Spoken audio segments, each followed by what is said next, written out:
Hello, good morning, and welcome to Unacademy IAS, a one-stop destination for all the English medium civil services aspirants. This is Shyam Kaggod here, bringing you the Hindu news analysis dated 27th March 2025. And for today's discussion, I've taken a total of 10 articles. 9 are listed here. One is there in the first page itself. Don't worry. Total of 10 articles. 7 of them from Hindu newspaper, Delhi edition. 2 of them are from Business Standard and 1 from Financial Express.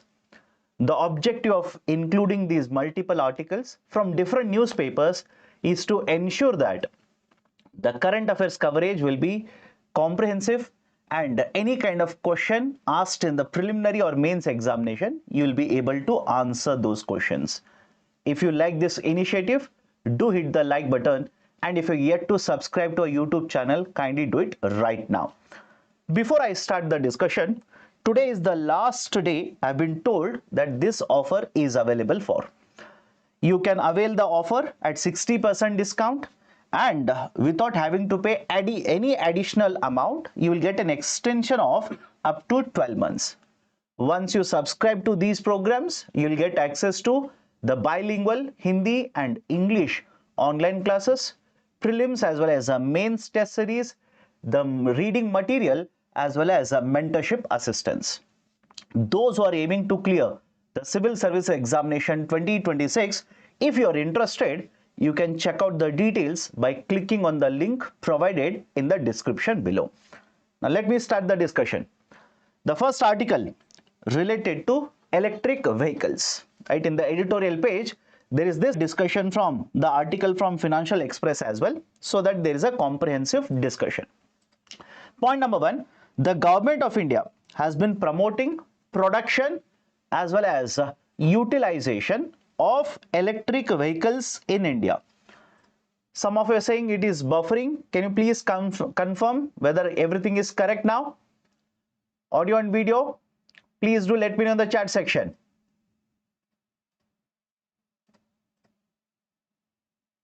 Yes, okay, done. Let's start then. Let's continue. So electric vehicles, the production of it and utilization of it has been promoted by Government of India. For example, the government implemented faster adoption and manufacturing of electric vehicles. FAME-1 initiative was launched. This was essentially implemented from 2015 to 2019. Following FAME-1, there was one more initiative, FAME-2 initiative, that was launched by Government of India. And this initiative, right, basically has completed 5 years. After that, it has not been continued. Government of India now is considering implementation of FAME-3. FAME-3 is being considered now. But in addition to these initiatives, please understand, the government also has implemented many more reforms, as a result of which the prices of these particular electric vehicles have gone down. Utilization, or let's say registration, and the consumption of electric vehicles has increased in the Indian market. The penetration, which was at around 2% many years ago, now the parliamentary panel says the penetration of electric vehicles is around 7% in the context of Indian market. So in addition to these initiatives, what are the other reforms? For example, earlier, the goods and services taxes, GST, goods and services taxes, applicable on electric vehicles was 12%. This has been reduced to 5% now. Earlier, the GST applicable on, let's say, the chargers, or the charging stations, etc., the GST applicable was 18%. That also has been reduced to 5%. Tax benefits, if you take a loan to purchase an electric vehicle, on the interest that you pay up to 1.5 lakh rupees under Income Tax Act of 1961, there is a provision, section 80 EEB, section 80 EEB, which will provide you a tax exemption up to 1.5 lakh rupees on interest that you have paid on the loan that you have taken to purchase an electric vehicle. So multiple reforms have been implemented at the central government level. I'm focused on the central government here. Even at the state government level, in order to promote production, and the consumption of electric vehicles. But if you compare the, let's say, the sale of electric vehicles in India compared to, let's say, China, in India, the penetration of electric vehicles is much lesser compared to China. For example, in case of India, hardly less than 5% of the total four-wheelers, that is cars which are sold, are essentially electric vehicles. But if you look at China, right, this particular number is more than 30%, is more than 40%. What is the issue here? Why the consumption or the purchases of these particular vehicles, specifically the four-wheelers or the cars, is lagging behind in India? These are the following reasons. Listen to me very carefully. These kind of questions can be asked in mains examination. These are the following reasons. Point number one, the cost of the cars.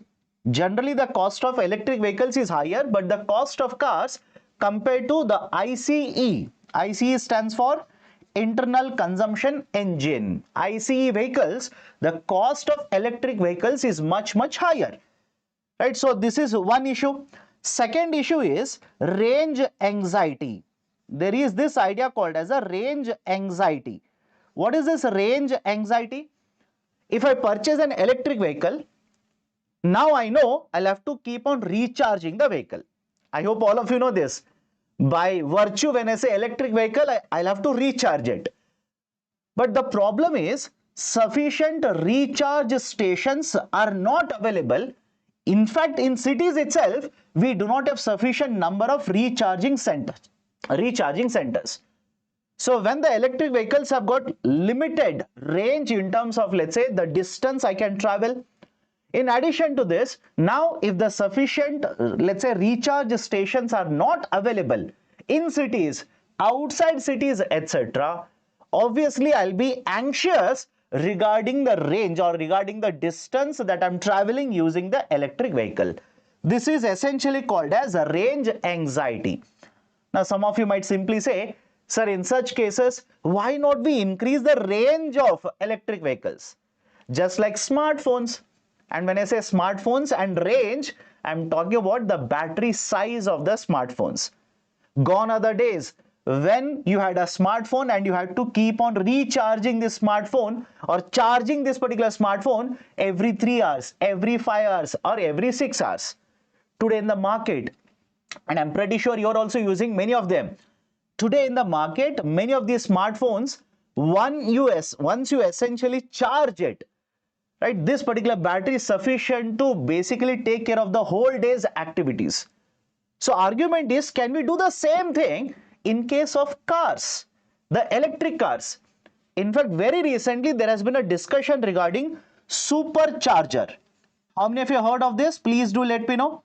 Supercharger or super e-charger, which has been brought out by a Chinese company, BYD. Build your dreams, BYD.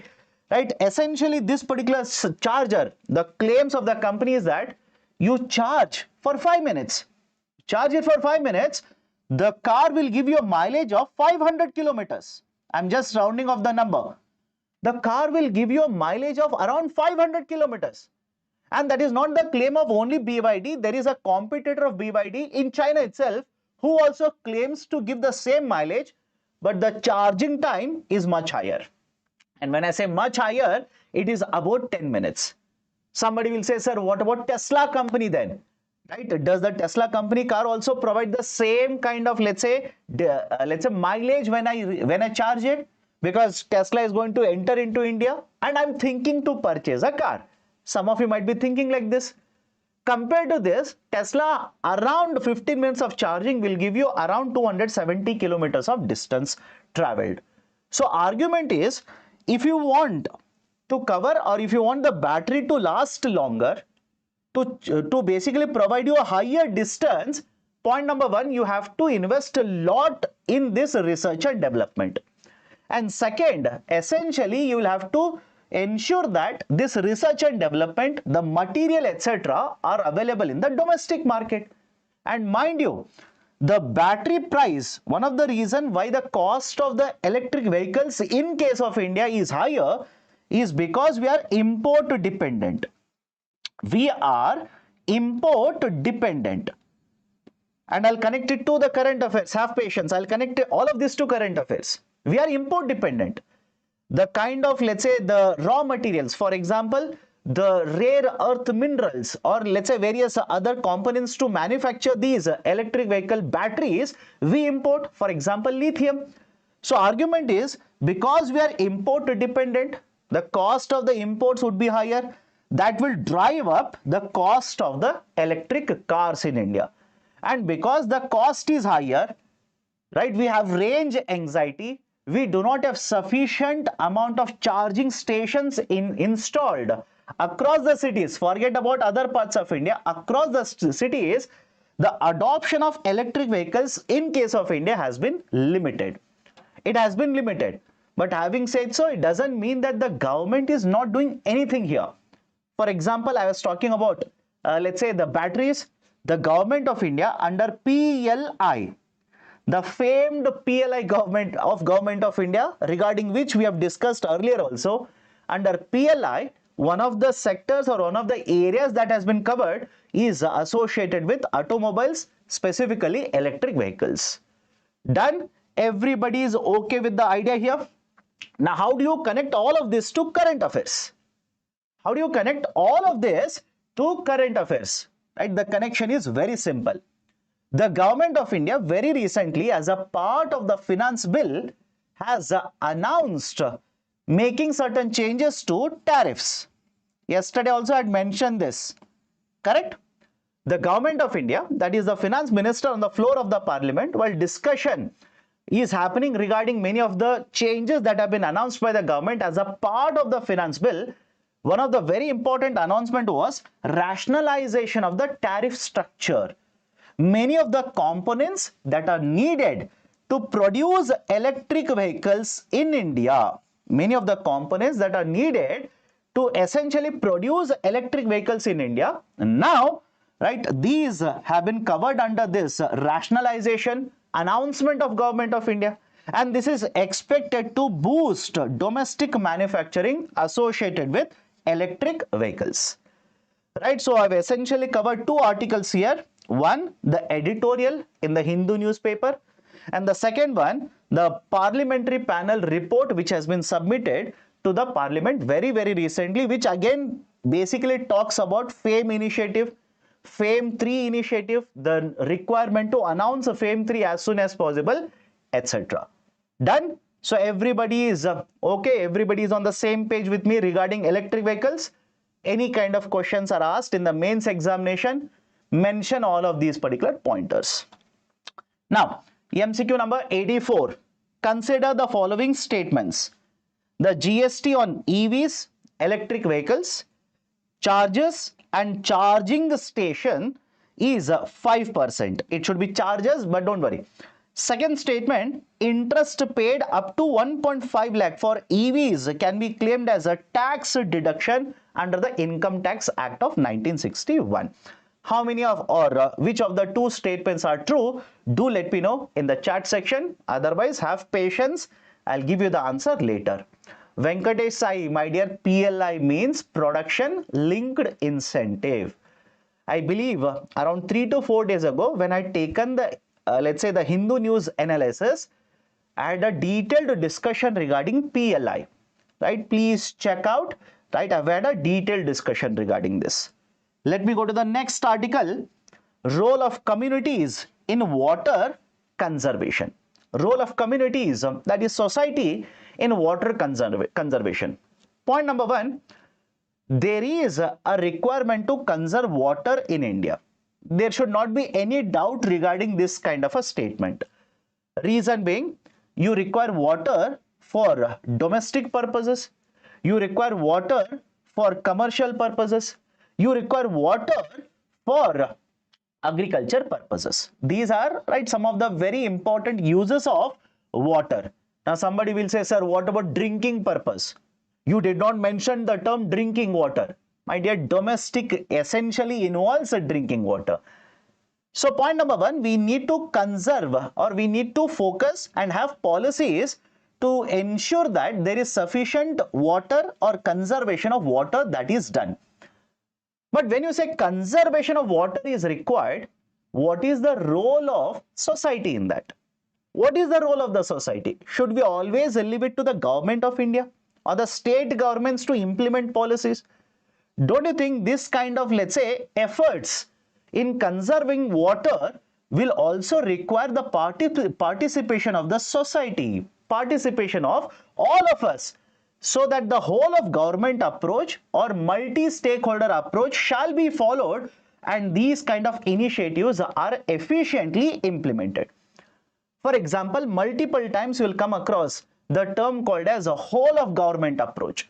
Any example where government of India has used multi-stakeholder approach or whole of government approach or society-driven model for efficient implementation? For example, there is an initiative of government of India called as Jal Kranti Abhiyan. I'm pretty sure all of you have heard of this. Jal Kranti Abhiyan. What is the essence of Jal Kranti Abhiyan? In Jal Kranti Abhiyan, the government is not simply formulating a policy and implementing a policy. No, it's an initiative, by the way. In successful implementation or the efficient implementation of Jal Kranti Abhiyan, the rural population is involved. Panchayats are involved, right? The farmer user association, water use associations are involved, right? The NGOs are involved. So essence of the discussion here, again I'll come to the article, don't worry. What is the essence of the argument here? Essence is there is a requirement of a multi-stakeholder approach. And very recently we celebrated the March 22nd, the annual day, that is March 22nd is right, basically seen as World Water Day. Now what should be the policy of government of India? What essentially should be the changes adopted by government of India so that the water conservation can efficiently be done and our participation, community's participation is improved? That is being discussed in the article here. Let me give you points one by one. Point number one, right? What should be the policy of government of India whenever they make, right, let's say the water conservation policies? Point number one, there is a need to understand that there is an impact of climate change on water availability. Understand this. The writer simply says, whenever government will make policies, ensure that the policy will include what is the likely impact of the climate change on availability of water. Right? For example, let's say there is a change in the climate. Will it not have an impact on, let's say, right, rainfall in India? Will this not have an impact on drought situations in India? So essentially formulate a policy where you are measuring, or let's say you are involving the impact of this, and because you are involving the impact of this, when you implement the policy, one of the consideration will be this particular point. Now, just to make you understand very easily, I hope you understand this particular point. Some of you will say, sir, why should I understand all of it? I'll just give you one example.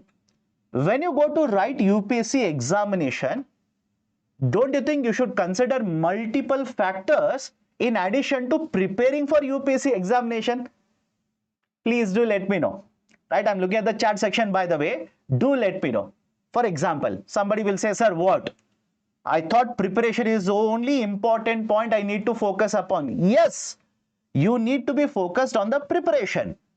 But don't you think you should know how much time it will take for you to reach from your home to examination center? Don't you think you should know what kind of pen, what color pen you should carry to examination center? Right? What kind of documentation you should carry to the examination center? So I hope you understand this. The argument here in the article is include multiple, right, let's say facets, have multiple parameters included in your policy making so that the policy that is formulated is inclusive in nature. It is essentially going to take care of all the aspects at the same point of time. Policy will be efficiently implemented. So point number one, ensure the impact of the climate change is one of the parameters that you consider for making a water conservation policy. Point number two, the localities, the communities, the involvement of communities. in many cases, listen to me carefully now. In many cases, there is involvement of community in the policy implementation. No doubt, the community is involved in the policy implementation. But the argument of the writer is, from one region to another region, the practices which are followed by the community will be different. The methodologies which have been followed by community for past many decades to conserve water, to basically harvest rainwater, etc., the practices will change, the beliefs will change, etc. So it is not just important to involve the community in terms of implementation, it is also equally important to involve the community in policy making or decision making. Is everyone okay with this? Please do let me know. Second important point is involve the population in the decision making. Right? Don't just involve them to implement policy. Take their viewpoint. Let them also participate. Have multi-stakeholder approach, right, in the process of preparation of the policy itself. Done. Second point. Third point, do not have one policy which is applicable to the whole of India. Right? One size fits all approach. There is a term called as one size fits all approach. And this essentially is taken as a criticism. Just going away from this particular article now, when you discuss planning, right? I hope I'm pretty sure all of you have come across the term planning, not UPSC preparation planning, the 5-year planning I'm talking about. So I hope you understand, one size fits all approach. Central government will formulate a policy and the state governments will implement the policy. But don't you think from one state to another state, from one region to another region, the requirements will change? The approach should change. The SOPs should change, etc. So do not simply follow one size fits all approach. Have, right, let's say certain freedom, provide certain freedom in the policy so that when these policies are implemented, what are the realities in this particular region? What are the practices in this particular region? All of them are considered. Then that is the third point. Fourth point. When you formulate a policy to conserve water, also keep in mind the fact that there are certain populations which are vulnerable. There are certain populations which are vulnerable. Right? For example, the population which is, right, let's say, economically weaker section of the society. The population which is, right, let's say, divided as per the caste and lies in the lowest category as such. So don't you think if you formulate a policy, you should also have certain, let's say, points or certain parameters which are done in order to protect the interest of these vulnerable groups?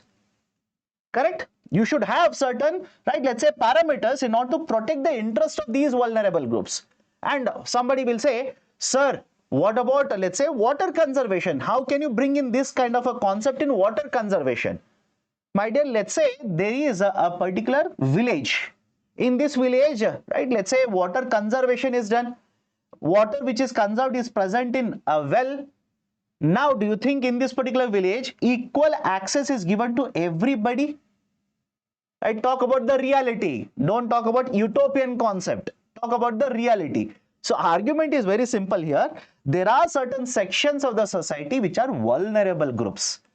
Have a parameter, or when you make a policy, include, right, let's say certain provisions in terms of protecting the interest of the vulnerable population as well.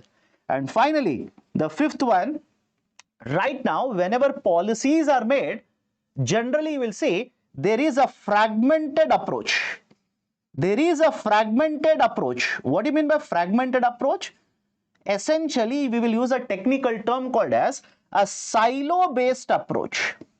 That is, let's say, water conservation will require or will basically cover forest area, will cover, right, let's say, the lakes, rivers, ponds, etc. Now, when you have so many areas or so many, right, let's say, parts which are covered under water conservation, there will be involvement of multiple departments. there will be involvement of multiple ministries, etc. And because from one ministry to another ministry, the policy will change, the scheme will change, etc. The implementation of the policies will be done in a fragmented way, which is not the right approach. Rather than having a fragmented approach in terms of policy making and implementation, the water conservation policies should have integrated approach, should essentially have integrated approach. Done? So these are the 5 recommendations which have been provided by the writer here, so as to include the communities, ensure that the participation of communities is increased in terms of implementation as well as a policy making, and finally the implementation of the policies will lead to efficient outcomes. Right? So this is a discussion. If at all a question is asked from this kind of let's say an article, this will be asked in the mains examination. Okay, done. Now next article I've taken from Business Standard. Right, very simple article. Very recently we basically crossed an important date in India. What was the importance of the date? 25th March. That was the date when the government of India 5 years ago had imposed a lockdown. 5 years ago had imposed a lockdown. And all of us know what was the reason behind it. There was a pandemic. To contain the impact of the pandemic and spread of the pandemic, Government of India imposed a restriction on the movement, which was called as a lockdown. Now there is a very important question which has been asked in this article. If imagine if there is one more public health crisis in India. Again, imagine, I'm not saying it is happening. Do not take your mobile phone and start typing and sending it in multiple groups. Let's say take a video and send and say this fellow is saying there is one more public health crisis. No, I'm saying imagine if there is one more public health crisis. Is India ready to face this kind of a health crisis? What is the situation in healthcare sector in India today compared to what it was before the pandemic? Because mind you, one of the biggest lessons that we learned during the pandemic was the healthcare infrastructure in India is not sufficient, is not efficient. Everybody is okay, right? The biggest lesson that we learned, outcome of pandemic was the healthcare infrastructure needs to be focused. We need to have a lot of investment in healthcare sector, develop healthcare sector. The population at the lowest rung of the society, lowest level in the society will be hardly hit whenever these kind of public health crisis will happen. So what is the situation in India today compared to what it was before pandemic? And I'll basically provide the information based on certain parameters. And if you're wondering, sir, where should I use all of this information? Let's say there is a question in the interview. Let's say there's a question in the mains examination. Right, let's say there is, let's say answer you're writing on healthcare sector, etc. You can definitely use this factual information there. So what are the parameters? First one, how much is the government of India's expenditure on healthcare? Although I'm using the term government here, I'll club the expenditure done by the center as well as the state governments. The expenditure that was done by government before pandemic, that is 2019 and 20, was 1.2% of GDP, 1.2%. And during pandemic, because the focus was on containing the pandemic, the government's expenditure slightly increased. But after pandemic, now please understand, the report basically says expenditure has gone back to the earlier level of 1.3%. So 22 and 23, the expenditure in healthcare sector is, let's say 1.3%. But to be very, let's say accurate here. Accurate in the sense, somebody will say, but sir, it is 22 and 23. We are in 25. I will write exam in 28. What data should I use? If you are writing exam in 28, use that year's economic survey. Now somebody will ask, so what is the updated data? According to economic survey of 23 and 24, the overall expenditure in healthcare sector in India is 1.9% of GDP. It is 1.9% of GDP. But to be very precise, out of this expenditure in healthcare, a large component of this will come from the states. A large chunk of this will come from states. Right? But what is the target in India? Is it sufficient? Somebody will look at 1.9% and say, great, then we have invested a much higher amount of money in developing healthcare sector in India. Absolutely no. The target which has been set up by government of India itself is a 2.5% of GDP. Please make a note of this. It is a 2.5% of GDP, right? In fact, the target of 2.5% of GDP was set up for 2022. It was basically postponed to 2025, and various experts are saying no way we are going to meet this particular target again. Right? In the sense, by the end of the 2025, we are not going to meet this particular target. What is the global experience? What is the global experience? The global experience or the global average in terms of, let's say, expenditure is in the range of 6 to 10%. In developed countries, it is generally in the range of 6 to 10%. Second parameter, what about healthcare professionals? Do we have sufficient healthcare professionals in India? Understand this, in 2014, for every 1,000 people, we had 0.79 doctors, 0.79 doctors. And by 2020, this has actually come down to 0.7 doctors. And is it sufficient? By numbers itself, you will realize no way it is sufficient. Sir, can I compare it to something else? In countries such as Japan, Korea, Germany, etc., for every 1,000 people, there is generally 3 to 4 doctors.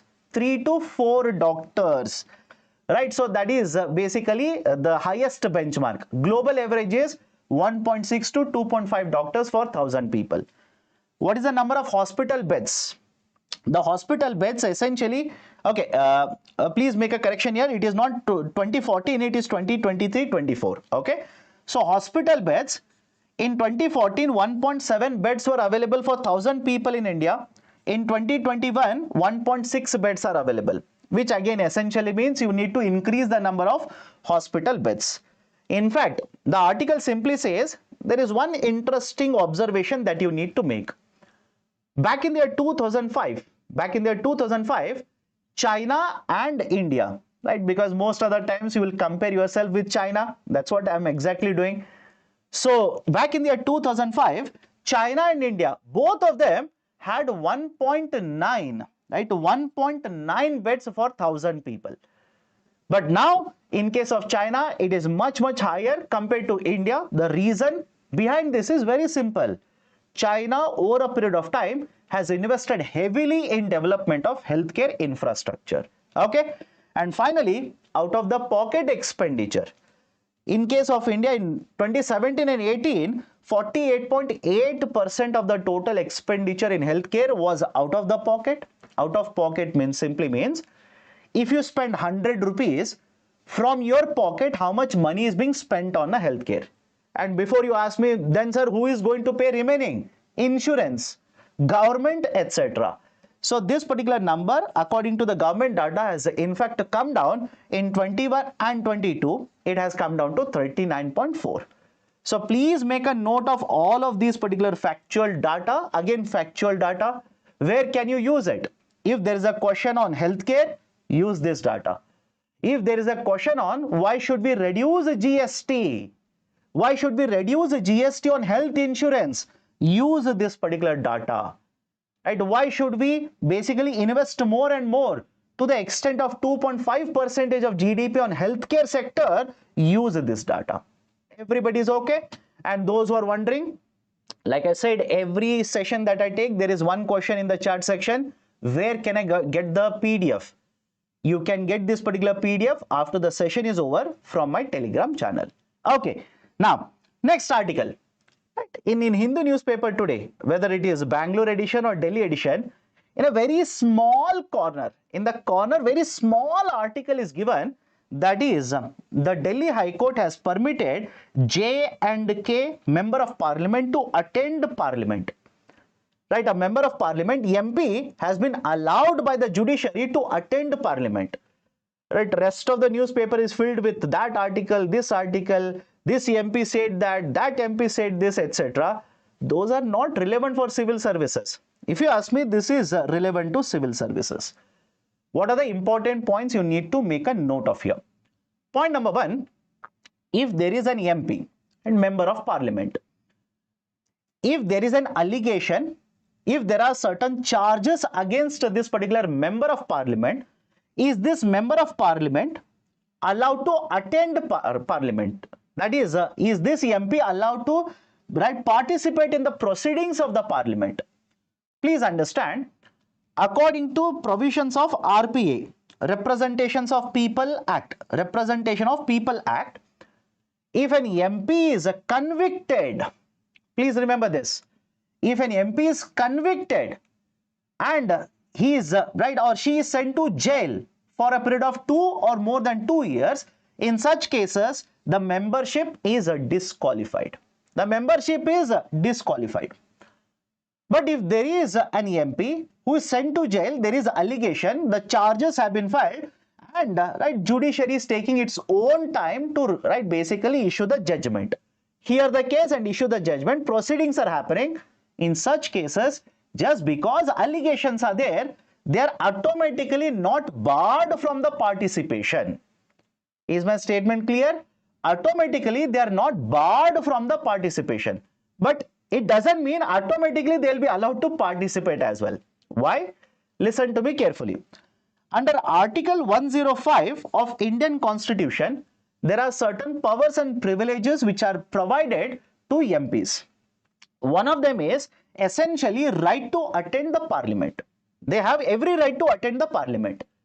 But if you have been arrested and if you're in jail, in such cases, you will have to take the permission of judiciary. You will have to take the permission of judiciary. Only and only then you will be allowed to participate in the proceedings of the parliament. Remember this, right? Only and only then, you will be allowed to participate in the proceedings of the parliament. Otherwise, no. And this is not the first instance in recent times where MP is allowed to participate or even allowed to take a oath, etc. Couple of years ago, back in the year, let's say 2019. Back in the year 2019, there was a case where one Mr. Atul Rai was allowed by the court to take oath, but later was not allowed to participate because the permission was not given.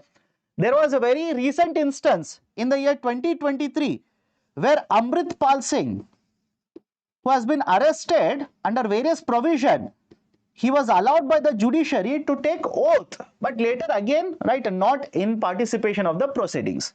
So argument is simple here. Is it, is it compulsory or is it mandatory for these, just because they have just been arrested, are they excluded in the participation from the parliament? No. But automatically they cannot also participate until and unless they take approval from the judiciary. In such cases, generally judiciary will allow, but with certain condition. There is security which is provided, there are conditions imposed, what is allowed, what is not allowed, etc., etc. So this is an update regarding a provision in the Constitution of India, the powers of the members of parliament. Be very, very careful. Next article, PAC for comprehensive review of GST framework. Very big article in Hindu newspaper has been given on the GST framework today. Now, what is the issue here? The Public Accounts Committee, PAC, Public Accounts Committee, has basically asked Finance Ministry to have a complete overhaul of the GST framework in India. It has recommended that there should be GST 2.0, which will be implemented or which is going to be presented by the Finance Ministry, which will make the GST, I'll just use a simple term here, good and simple tax. Because mind you, when the government of India proposed this idea of a GST, that is essentially all the indirect taxes at the center and state level should be brought under the ambit of only one tax. Have a framework of one nation, one indirect tax.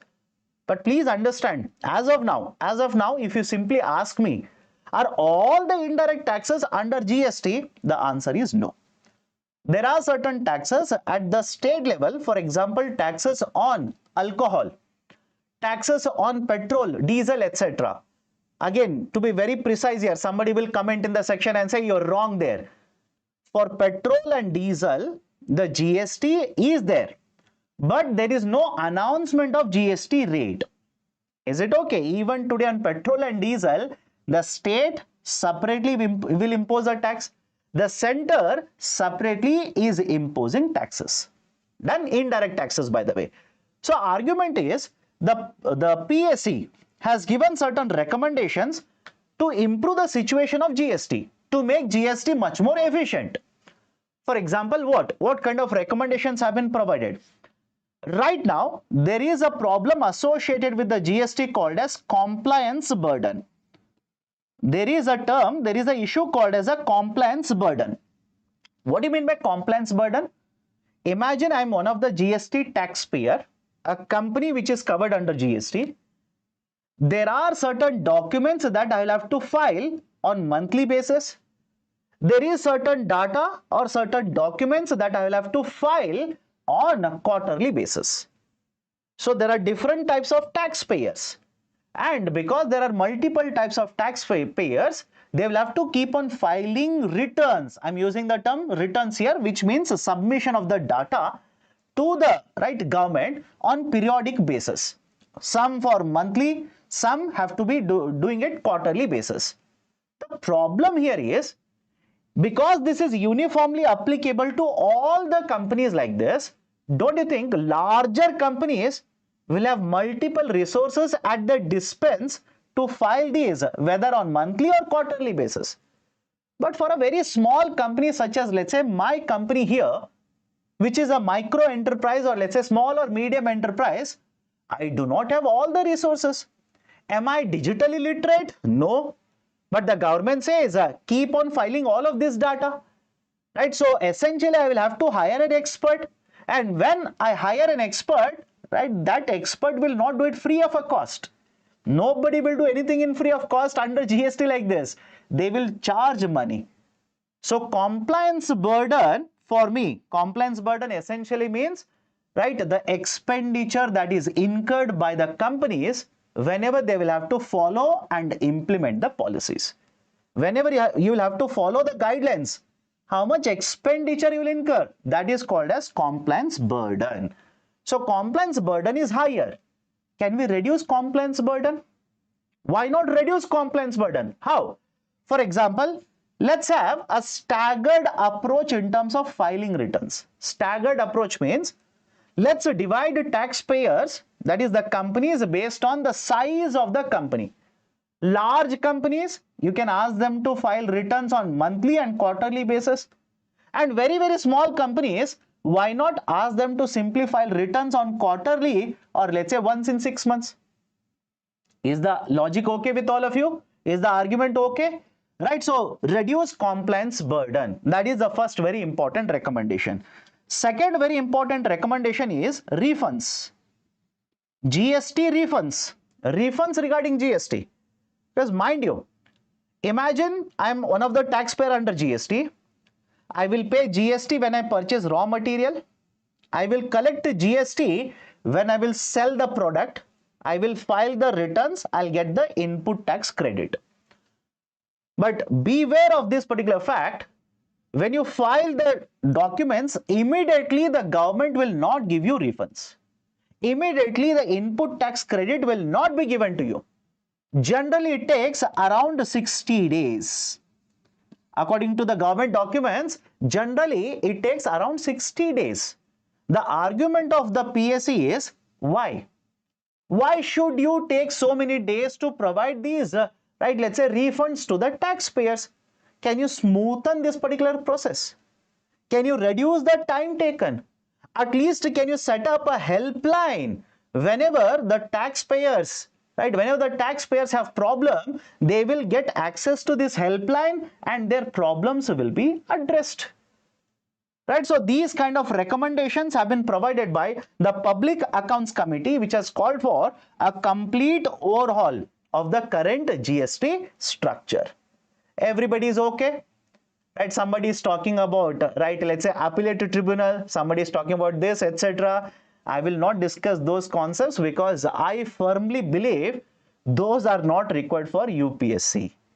If you're writing a CA exam, definitely yes. If you're writing a company secretary exam, definitely yes. But for UPSC, absolutely no. Don't overcomplicate the concept. Okay. Now, right, a question for you to practice mains answer writing. There are certain issues which are holding the GST back from becoming a good and simple tax. Discuss the issues, recommend a way forward. What are the issues? Discuss it and recommend a way forward. Now somebody will say, but sir, you discussed only 2 issues. Are these the only 2 issues holding back GST? Absolutely no. Absolutely no. Right? There are multiple issues. One is compliance burden that I've discussed just now. Second one is, let's say the refund delays. Third one, right, if you want to listen carefully now. Quickly, I'll tell you. Third one is multiple tier structure. We have 5, we have 12%, we have 18%, we have 28%. Now just think of it. When you have multiple tiers or slabs like this, don't you think the implementation of the GST will be very difficult? I'll just quote, right, one example that was there in the current affairs. Right, last couple of months ago, there was an issue or there was an instance where a bakery owner in Tamil Nadu raised the same issue because multiple slabs are there. Right, the customers in the hotel were ordering bun separately, right, cream separately, and they were merging both of them, mixing both of them, and making cream bun. Right, that happens because we have multiple rates of GST, and because of multiple rates, there is an issue of, right, essentially the inverted duty structure. And because there is multiple slabs, so there is always a scope of tax evasion. So I hope you understand there are multiple problems which are holding back the GST. In fact, I remember it was Mr. Arun Jaitley when this model, actually GST, was implemented. Right? Understand this carefully. When the GST was implemented, it was the Finance Minister, Mr. Arun Jaitley. He said GST will become good and simple tax. And after it was implemented, the kind of chaos it created, the kind of difficulty it created, right? A writer simply wrote in an editorial, said, GST is neither good nor simple in India. GST is neither good nor simple in India. Done? So this is the question. Practice answer writing. I know a lot of you are focused on preliminary examination, but I would advise to you, please focus on mains answer writing as well. And wait for some time. I have something to announce at the end of the session. Wait. Okay. Now, next, iForest report on DMF. iForest report on DMF. What is this DMF? District Mineral Foundation. District Mineral Foundation. Now, what is this District Mineral Foundation? Listen to me carefully. Back in the year 2015, the Government of India amended Mines and Minerals Development and Regulation Act. And by amending this MMDR, Mines and Mineral Development and Regulation Act, the government set up a fund called as a District Mineral Fund. And what was the use of the District Mineral Fund? This shall be set up in multiple districts in India. According to the article here, 645 districts have a DMF. The money that is collected in the DMF shall be used, right? Some of it shall be used for the betterment of the society which is affected by the mining activities. That was the objective. And for the first time ever, a non-profit organization, NPO, by the name of iForest, this is the reason why this article becomes important. A non-profit organization for the first time ever has conducted analysis of DMF. And what are the findings which have been given by, or what are the inferences which have been given by iForest? iForest report simply says, in lot of these districts, the money has been collected. In the DMF, money has been collected. but the money has not been utilized. Point number one, money has not been utilized. Huge amount of money is still sitting idle in the DMF itself. And second, whenever money has been utilized, very small amount of this has been utilized for the development of the society which is affected by mining. For example, you are supposed to use some of this money for providing skill sets to the population affected by mining, for providing employment opportunities, etc., etc. Hardly around 3% of the total expenditure which has been utilized in the name of DMF has been utilized for welfare of the people affected by mining. So there is underutilization and there is misutilization of these particular funds as well. And the third point which the report says is, by the way, iForest stands for International Forum for Environment, Sustainability and Technology. It is present in Delhi only. So it also says that a lot of times the funds have been utilized from the DMF not for the correct purposes. They have been utilized for other purposes which are not at all allowed to be used under the DMF. In fact, very recently in the context of Odisha, same case is happening. Done? Okay, so this is an update regarding DMF. Earlier we have discussed Odisha case also. Please make a note of this.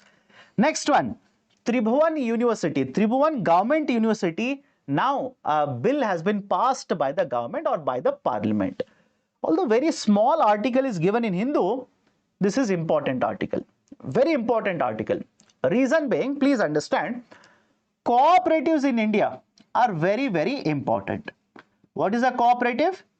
Whenever 10 or more than 10 people will come together, form a group for a common objective, that is called as a cooperative. Cooperatives are present, in agriculture. Cooperatives are present in milk. Cooperatives are present in sugar. Cooperatives are present in housing. Cooperatives are present in fertilizer, etc., etc., etc. So in terms of contribution to the economy, in terms of production, etc., cooperatives play a very, very important role. This is point number one. Point number two, as of now, please understand, there is no university in India which solely focuses on cooperatives.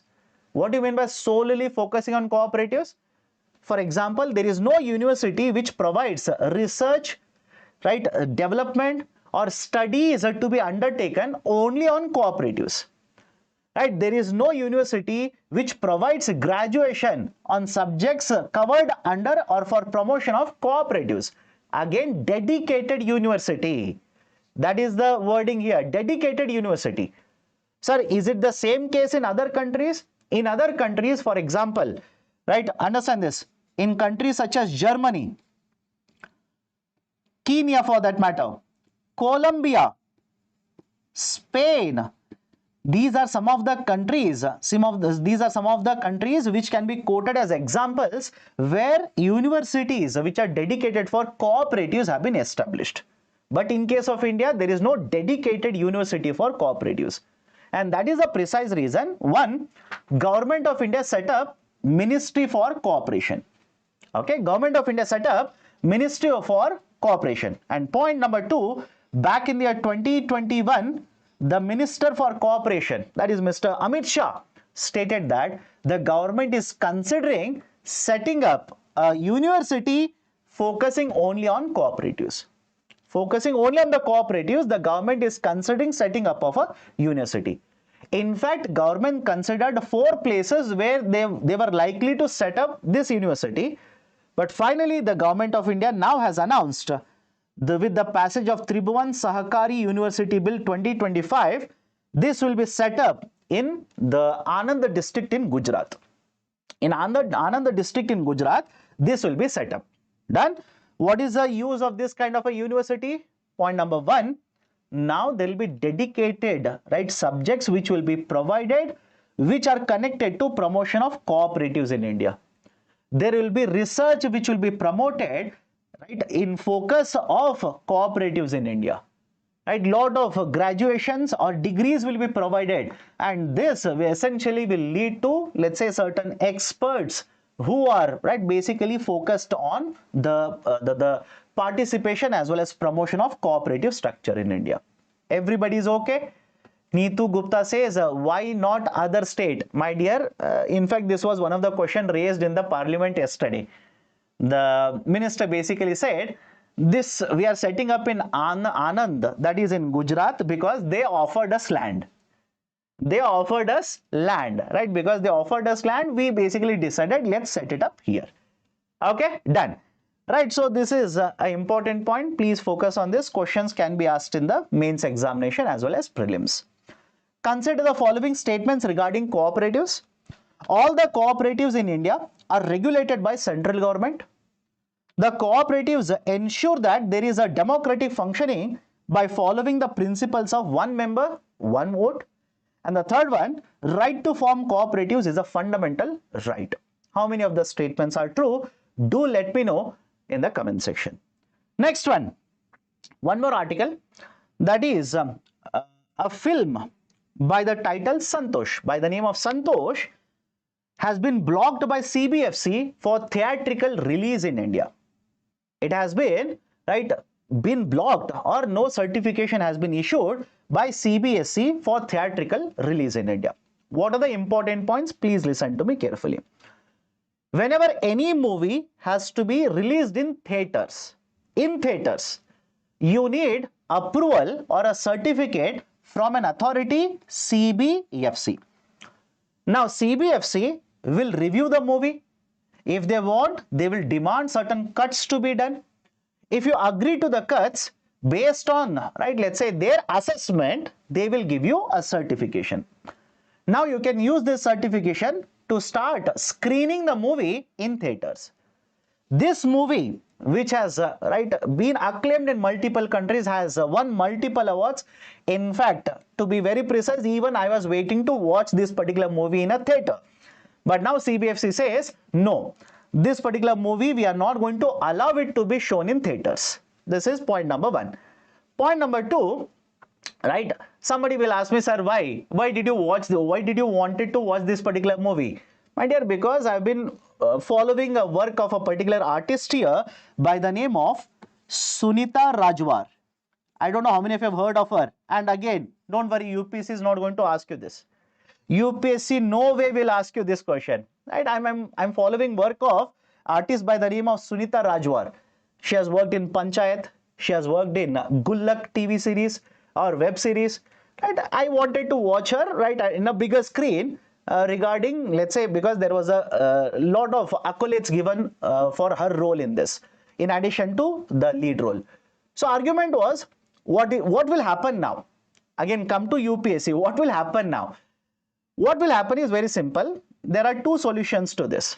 One is CBFC, the director says, has demanded lot of cuts in the movie. Right? Lot of cuts in the movie have been demanded. Right? Now, one solution to this is the director, or let's say the producer, can approach judiciary. They can approach judiciary, because please understand, until very recently, there was an appellate tribunal, FCAT. Until very recently, there was an appellate tribunal, right, FCAT, right, that is a Film Certification Appellate Tribunal. In 2021, this has been removed by the government. So now the producers can approach, right, let's say High Court, and right, if High Court also doesn't issue the order in favor of the producer, they can approach Supreme Court of India. Have there been instances in the past where the CBFC has rejected providing a certificate for a movie? Yes. Have there been instances where the producers have dragged CBFC to judiciary? Yes. So argument is, one solution is appeal against it. Second solution to this is, which is more likely now, again I am also not sure whether this is going to happen or not, simply release this particular movie on OTT. Simply release this particular movie on the OTT, over the top platform, such as Amazon or Netflix. In fact, it is already available outside India, but not in India, by the way. Right? So this also can be done, because mind you, if a movie has to be released in the OTT, they do not require, right, a certificate. They do not require a certificate from CBFC, because on the OTT, the rules which are applicable basically are derived from Information Technology Intermediary Guidelines and Digital Media Ethics Code Rules 2021. Right, so this can be one more solution to this kind of a deadlock regarding a producer of a movie as well as the CBFC. And if you are wondering, sir, is there any provision under the law using which the CBFC can basically stop or ban a particular movie from being screened in theaters? Yes, please remember this. Under section 5B1, under section 5B1, essentially under the Cinematograph Act of 1952, the CBFC under these circumstances, for example, having an impact on sovereignty and integrity of India, the security of the state, friendly relations with the foreign states, etc., etc., they can impose this kind of a ban on a movie from being screened in the theater.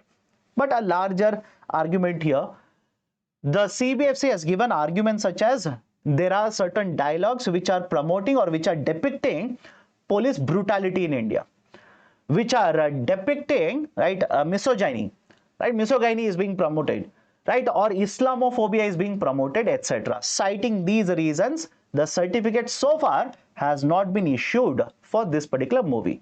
But a larger question is, if a particular movie such as Animal can be released in India, I hope the director is not listening to me, otherwise I can expect a retaliation from this particular director.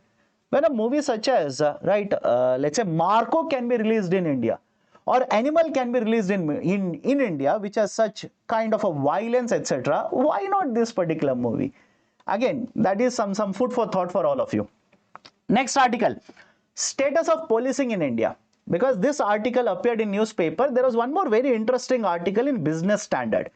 Again, this can be used in ethics paper answer writing even, right? Let's say you can give a very effective answer in the interviews also. So have a look at this. I've taken one more article from Business Standard. Business Standard. There is, for the first time ever, there is a particular report which has been published by Center for Study of Developing Societies, CSDS, which has published for the first time ever, right, a report on status of policing in India. Right, status of policing in India. Right, listen to me carefully. What are the findings? The findings are, right, let's say mind-boggling. Again, in a negative sense, very mind-boggling. Right, what are the findings? Generally, in the range of 20% to 40% of the respondents, that is the policemen, have given these kind of response. What are the responses? First one, it is very important for them to use tough methods to create fear amongst public. They want to act tough, behave tough, so that there is a fear in the public. Just imagine, just think of it. Second one, they strongly justify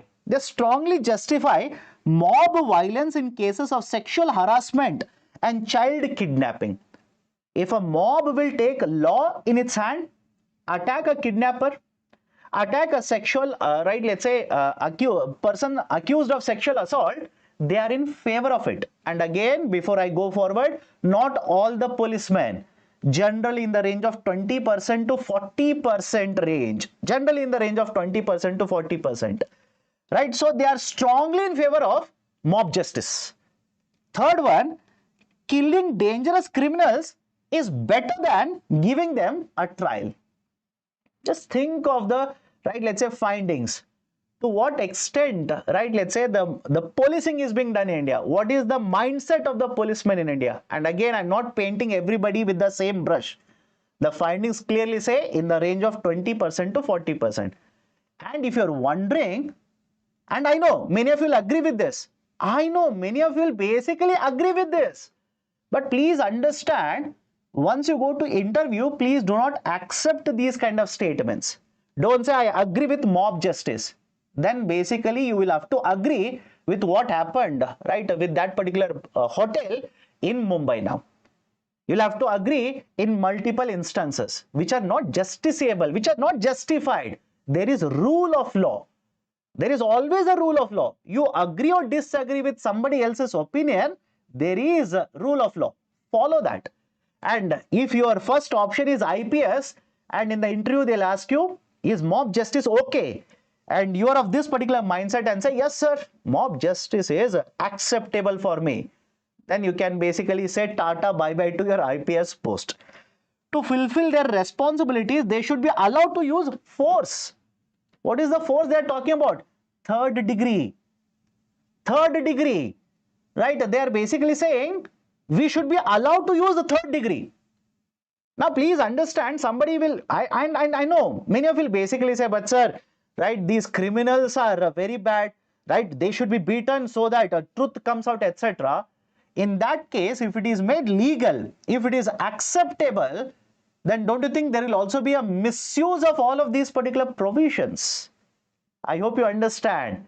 There will be misuse of all of these particular provisions. Yes, I know all of you will agree, or a lot of you will agree with whatever the findings are, but be very careful. Adherence to arrest procedures. A lot of the officers basically said, we do not follow the procedure whenever we are supposed to arrest people. For example, there is a lot of procedure. You want to arrest a woman, there has to be a police woman along with you. And when you want to arrest them, within specific time you are supposed to arrest them.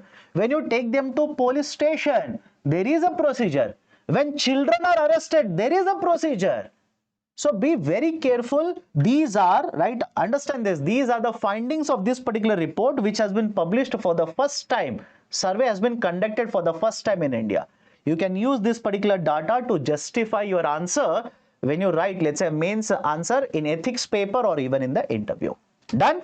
Okay. Next, right, a simple report here. Don't waste your time on this. Why I'm telling you is simply this. This is not the first time this particular report has been published and it alleges something against India. I know a lot of debate is happening today regarding this. It is right, the government of USA which is trying to destabilize India, etc., etc. Many theories are being floated. But you as a UPSC aspirant, what should be your focus? Who is publishing it? That's it. What it is saying against India, don't worry, because they will level allegations against India like many other countries do, and right, there will be certain conjectures. So this particular report, USCIRF, US Commission on International Religious Freedom, they have made certain allegations against the government of India, the practices of government of India, against the Prime Minister of India, etc., etc. Don't waste your time. This is basically an organ in USA which publishes this report. Beyond this, don't waste. Okay, next small article, just right, factual information. The CAG, Comptroller Auditor General, has signed an agreement with BISAG-N. BISAG essentially stands for Bhaskaracharya National Institute of Space Applications and Geoinformatics. What is the reason why agreements has been signed or MOU has been signed? CAG now says, I'll be using the technology which is available with them, for example, artificial intelligence, which will help me in conducting, let's say, efficient audits of many of these, right, let's say, accounts.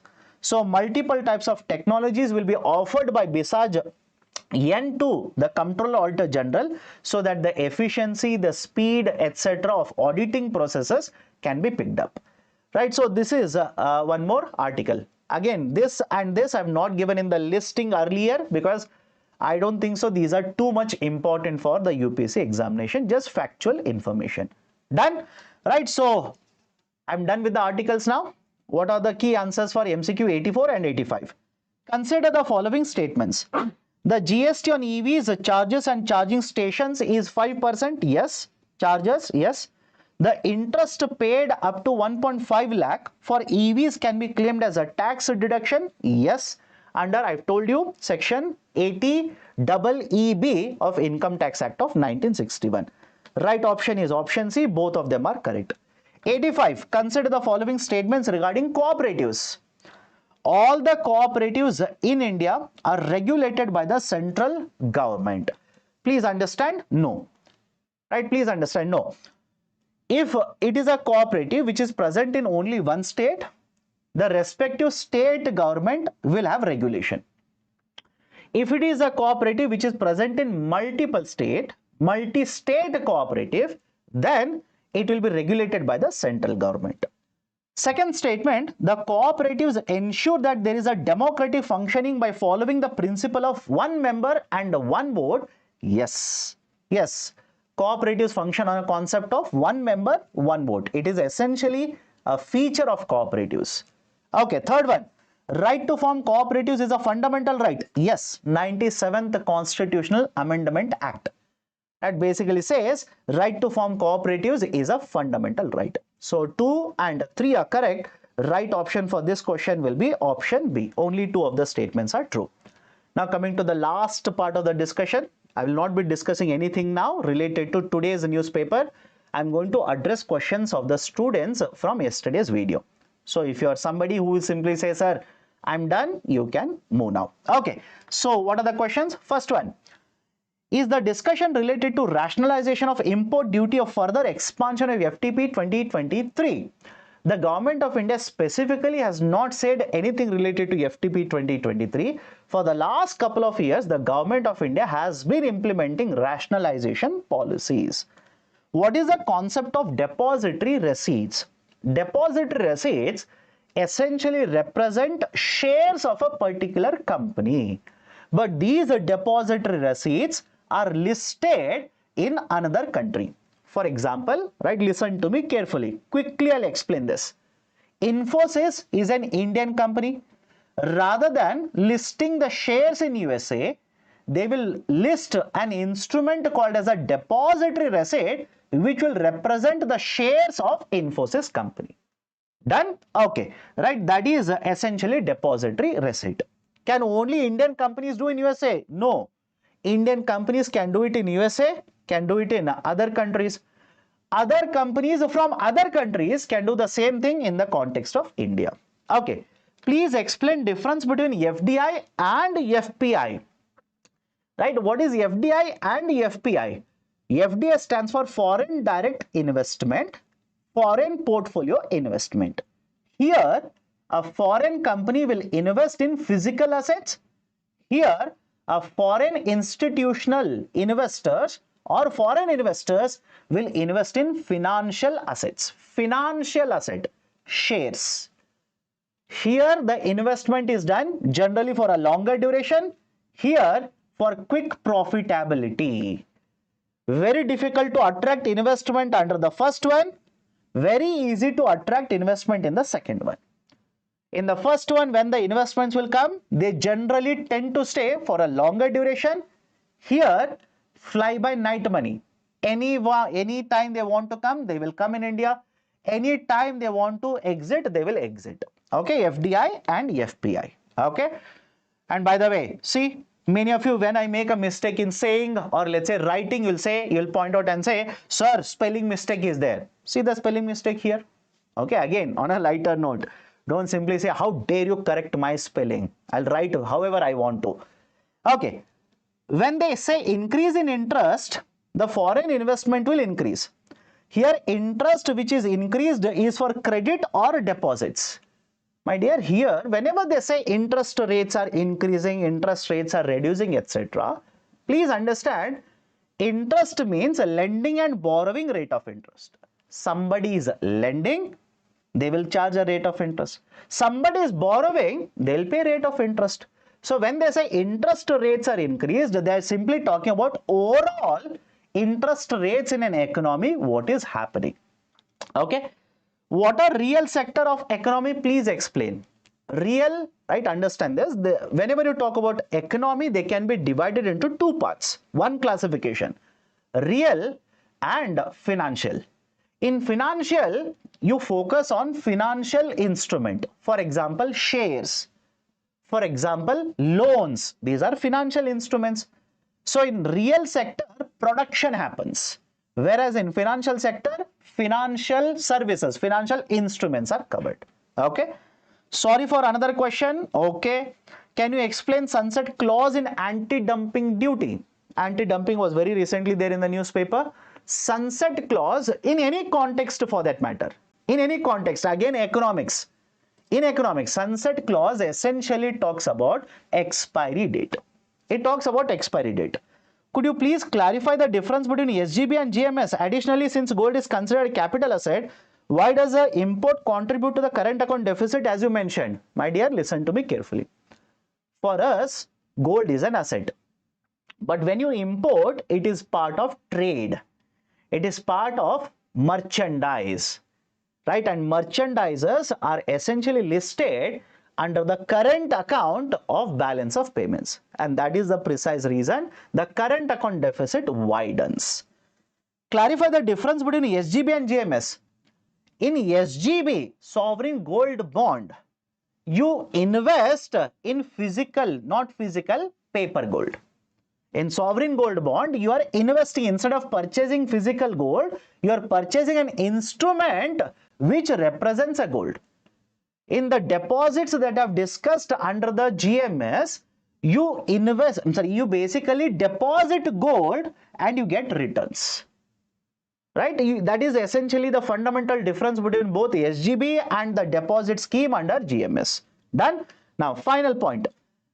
Somebody said, Telegram channel to nahi hai aapka wala. My dear, this is my Telegram channel. I have given this particular link up umpteen times until now. One more time. Right? Ek bar aur sahi. Le lo. Right? So, this is the QR code. Right? You can basically scan this QR code and join my Telegram channel. And somebody said, sir, you said you will give weekly economy articles, but there is no proper, right, labeling to these, right, let's say PPTs. How do I understand which PPTs for which month, etc., etc.? My dears, please observe, there is one link that I've provided here. Read the title of the link. March 2025 Current Affairs Part 4.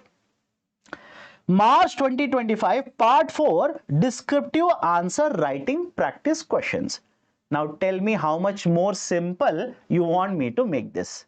I am writing month, I am writing year, I am specifying current affairs also, I am specifying which part it is, that is which week it is. Right? So I hope you understand. It is titled in the same way, easier way, so that you can easily understand and download. Now coming to the last announcement for today. I said, I have a surprise for you. Surprise in the sense for some, and for some it will be like, chhod do, right? No point. I have given you one question for descriptive answer writing. Yes, this is the question. Mains answer writing practice, assignment number 47. Time right now is 11:20. In UPSC mains, you have 20 questions. You have 180 minutes. Which means you have 9 minutes for every question. So right now time is 11:20. I will give you 15 minutes. I'll give you 15 minutes. For what? Read the question, write an answer and mail it to me at this email ID. Can everybody read the words here? Please do let me know in the chat section. This is the email ID. That is economy for exams by Shyam Kaggod at gmail.com. Same. Somebody will say, sir, right, don't write it. You don't write, your handwriting is very bad. My dear, can everybody read this? Right, it is typed, not written. Economy for exams by Shyam Kaggod at gmail.com. For next 15 minutes, whoever will send the written answer to this particular email ID, I will evaluate and I'll give you feedback. But this is available only for the next 15 minutes. After that, please excuse me, I will not be able to give you any kind of a feedback because you will take 1 year, you will use, right, 15 days, 30 days, etc. Send me answer later. No, 11:35 is the cutoff time. Right, sir, how do I send it? Take a photo, clean photo, because I should be able to read your handwriting. It should not be a challenge for me. Take a clean photo and send it to this particular email ID. I'll promise you, if you send it by 11:35, I will reply to you. I'll give you the evaluation of this particular answer that you have written. Done? So, see you next time when the class is scheduled from, right, let's say Hindu newspaper discussion for me. If you like this initiative, do hit the like button. Provide your valuable comments in the comment section below. And if you yet to subscribe to our YouTube channel, kindly do it right now. Thank you. Have a great day.